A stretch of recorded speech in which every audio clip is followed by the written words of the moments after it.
So we're just going to get right to it. So the secret to all the success and all the weight loss programs I've ever done, like I said, we've looked at over 300 different programs out there. We've boiled it down and given it to you in these simple 8 principles. So right off the bat in this course, I want to hit you with these principles and I want you to get them. So the first one is this. The first principle is that we want you to eat your meals 4 to 5 hours apart. And to some of you, I know this sounds crazy. I know some of you say 4 to 5 hours apart, but I've been taught my entire life to eat 6 to 8 meals, or my trainer says eat 6 to 8 meals. And I get that, and there's a valid reason for that. So I played college football when I was an athlete, and we ate 6 to 8 meals, sometimes 10 to 12 meals a day. The difference is we were training at an exceptional level. We were training almost at an elite athlete level, and in that case, you're burning those calories. Most people who come to me, or most people who are looking to lose weight, or they've gotten to a certain stage of their life, or maybe they're not training that hard, the 6 to 8 meals, that doesn't apply anymore. It's a time to change the strategy. So if you're having a weight problem, the number one thing to do is we need to repair the metabolic pathways. There's 4,000 metabolic pathways. This is one of the quickest ways to restore those pathways, and that is to space your meals 4 to 5 hours apart. Now, I'm going to show you a graph on here. The thing you really have to understand is this, and this is the key element to anything when it comes to reversing disease or losing weight, is that when insulin is high in the body will not burn fat. So I'm going to say it again. This is a very important concept. When insulin is high, your body will not burn fat. So on this graph, I want you to take a look at this.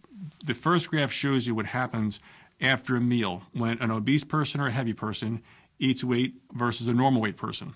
And you'll see the blood sugar levels will spike up, and then after a little while, they'll both come down to normal ranges. Now, if glucose level stays high, that's when your doctor steps in and says that you have a disease called diabetes. And now, in today's world, we have like 1 in 3 people have diabetes or are pre-diabetic.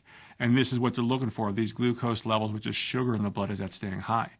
So the challenge is here, though, is that we have to get the whole healthcare community, and you in particular, too, is where it has to start, is to understand it's not just the glucose level, it's more important about the insulin level, and here's why.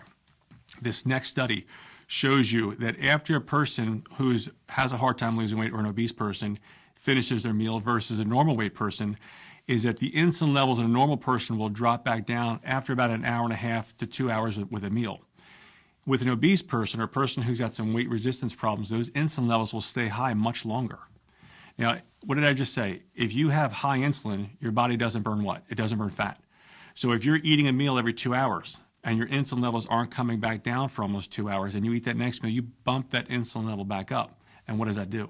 That makes it so you don't burn fat. And that even if you're eating healthy, if you're having this insulin problem, this metabolic pathway problem, your body will not become efficient at fat burning because the insulin levels are staying too high.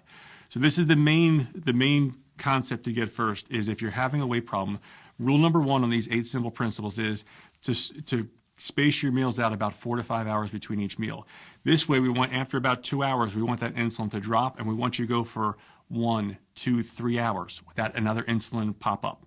In that gap right there, in that zone, that's your fat burning zone. That's the zone, that's the sweet spot. That's the zone that you want to be into. That's where the fat burning happens. Then you have your next meal, it spikes back up, it goes back down, and then the fat burning happens again. Then you have dinner, it spikes back up, comes back down, and then the fat burning now will happen all throughout the night.